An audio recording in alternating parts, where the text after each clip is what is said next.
রাজশাহীর সাহেব বাজার, মণিচত্বর আর নগরীর বড় বড় শপিংগুলোতে ঢুকলেই বোঝা যায় পূজায় এসে গেছে দরজায় কড়া নাড়তে। দোকানের এক পাশে সাজানো কটন সিল্কের শাড়ি, অন্য পাশে হ্যান্ডলুম, টাঙ্গাইল, জামদানি কিংবা ঢাকাই।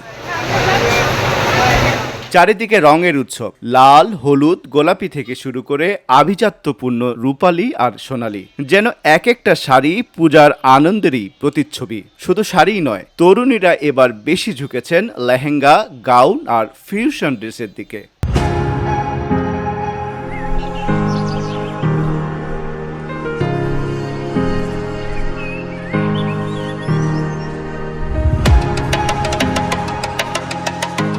প্রসাধনী, গয়না আর অ্যাক্সেসরিজের দিকেও একই ভিড়। গয়নার দোকানে কৃত্রিম নেকলেস সেট থেকে শুরু করে হালকা সোনার গয়না পর্যন্ত সমান জনপ্রিয়। প্রসাধনীর দোকানগুলোতে আবার ফেস মেকআপ কিটের বিক্রি বেড়েছে।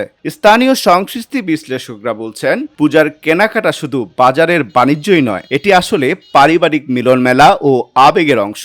এই কেনাকাটার ভিড়েই মিশে থাকে উৎসবের অপেক্ষা, আনন্দ আর একাত্মতার অনুভূতি। Annur Rashad, VOD Bangla, news desk.